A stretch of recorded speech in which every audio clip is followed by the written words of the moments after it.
What's good, everyone? OJ here. Welcome back to another video, and today we've got some big information for you guys, so let's go ahead and get right into it. And we're starting off with the impressive week 2 sales of Monster Hunter Rise in Japan on the Nintendo Switch, and the big milestone that the Nintendo Switch is approaching that hasn't been done since the 6th generation as well. So let's go ahead and get into these Famitsu sales. For those who don't know, Famitsu covers the physical sales in Japan for the previous week, and what they do is they break down all of the different top 10, then usually add in the top 30. Then they also go over the console sales as well, so we can see exactly how the Nintendo Switch, PlayStation, Xbox, how everything is doing. So Gematsu has the article on this one here, and they say Famitsu has published the estimated physical game software sales and hardware numbers for Japan for the week of March 29th, 2021 through April 4th, 2021. And remember, guys, this is just physical only, not digital sales numbers. Now, Monster Hunter Rise for the Nintendo Switch was the top selling game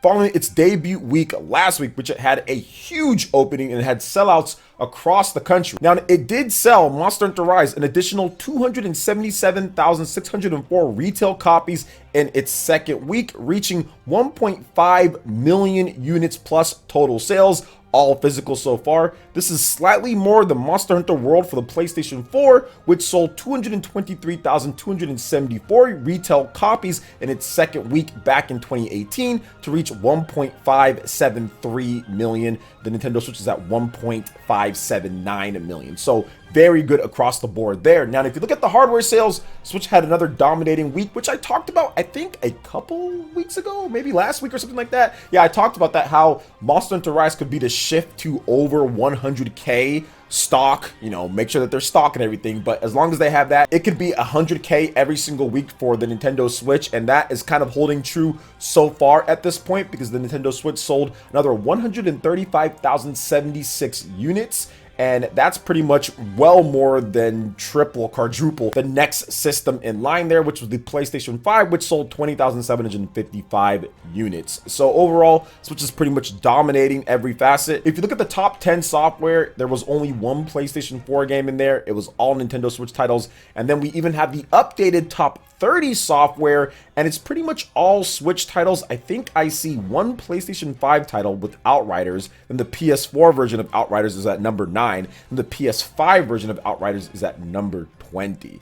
So everything else there is Nintendo Switch. So 28 out of the 30 games, which, like I stated before, I've been covering these Japanese sales for nearly a decade now at this point, and I haven't seen a domination from one system this much, like, ever. I've never seen it in any of the time. Usually we have like 3DS and then Vita or PS3 sprinkled in there, and anytime that I've been covering it, we had like the Wii. I mean, there was always just like varying systems when we had like mixed throughout what would be in the top 10 or top 30. Yes, there would be times where Vita or 3DS kind of dominated the scene a bit more, or even PS3 at times with some of the games, but I've never seen it to where we see pretty much top 27, top 28, sometimes even all 30 or 29 titles is all Nintendo Switch, which is obviously a good thing for Nintendo there. And I guess it's kind of cool to see like one PS5 game in there. You have Outriders, which we usually don't see any PS5 titles even in the top 30, so at least getting one in there from Square Enix with 2,431 units. That's not a good number, but at least it's something. It's better than nothing at all. But overall, all Switch titles there. Obviously, big domination from Nintendo on that front, and it's going to be interesting to see how it keeps up, because we have Pokemon Snap 2 coming up here in a few weeks, then Miitopia after that, then we have some Mario Golf, and then Monster Hunter Stories 2. So there are a number of pretty notable titles coming up that should help keep the momentum going along with Monster Hunter Rise. So what are your thoughts on the sales numbers here and Nintendo approaching this big sales milestone, almost at 20 million here? Let me know your thoughts in the comment section below. All right, and getting into the next topic here, Destroy All Humans Remake. That game is officially coming to Nintendo Switch, which is interesting because so many people are like, wait a minute, this would be the perfect type of game to play anywhere that we want with this Destroy All Humans game. Well, looks like they were optimizing it and getting it ready for the Nintendo Switch. So a remake of the 2005 action-adventure game Destroy All Humans is on the way to Nintendo Switch. THQ Nordic has announced recently it will launch on June 29th. Now, the cool thing about this is that it comes with all the DLC skins and all of the extra content. All of that is there, all of the key features, 50 different missions, all this different type of stuff that you can do, the open world type of gameplay, open-ended gameplay, all the stuff that's in the game from the remake is in the Switch version, and it's going to be $39.99. So following the tradition of their other remakes that they've done or remasters, THQ Nordic has done a great job on the Nintendo Switch. Darksiders was great, Kingdoms of Amalur was great, now we have this one as well, and of course we have this trailer that's playing, and it looks good. I thought that maybe it'd look not so good on Switch, but it actually looks really good. Now, if you live in the UK, or if you live basically in Europe, it's not coming over here to the West. Apparently, it's not from the email that I got, but we'll have to wait and see. They do have like the special editions, like the crypto edition and all that DNA edition that's like between $300 or no, $400 and $150, I think, on there. So I'll have more details for you guys if you do want those special editions of the game, because they come with all sorts of stuff. So I'll have more details, link in the description. But it's good to see some big games from the other platforms make their way to Nintendo Switch as the Switch fills out its library of these different styles of games that's on there. Now you have kind of like this weird Destroy All Humans game. We do have E3 coming up, and we do have potentially some spring announcements for games and everything, so that should be fun. So what are your thoughts on some of these new games coming to the Switch? Let me know your thoughts in the comment section below. All right, and moving on to the final topic here, we have some brand new gameplay footage and information for No More Heroes 3. And like I stated before, the game definitely looks better than what we saw in the Nintendo Direct, because they have an updated build of the game, and the resolution and the gameplay is looking really smooth and fun. They showed off Shinobu, they showed off Bad Girl, they have Sylvia there, older and everything. They have the new enemies in there, they have the different slashing and the beam katanas.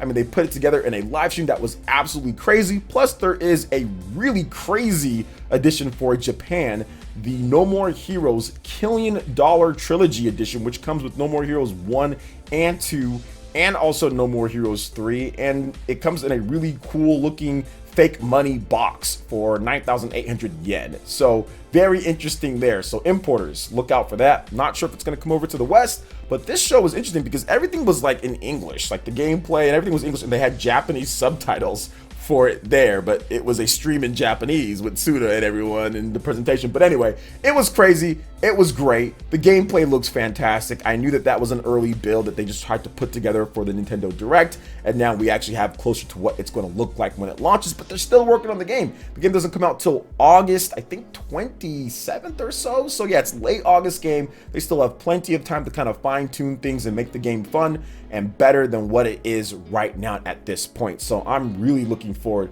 to playing No More Heroes 3. It's that B movie or double A type of game that's always been like a guilty pleasure for me since the original No More Heroes on the Wii. So I've played and beat every single one of the games. I'm looking forward to checking out this one when it drops on the Nintendo Switch in August. I also wanted to briefly just touch on the Switch effect that No More Heroes 3 could have. If you look at the previous two games, those launched on the atmosphere of the Wii, which obviously that was not known for a platform with like the core games and everything. That was more for the expanded base and a little bit of the hardcore Mario fans and Nintendo fans. And games like No More Heroes had success, but at the end of the day, they were limited. I think with the Nintendo Switch, you're having a mainline No More Heroes game that's not a spin-off like Travis Strikes Again No More Heroes. That's an actual main game with the full 3D graphics and looking and running good. So this game is actually set up to have a lot more success than any of the other No More Heroes games when they launched.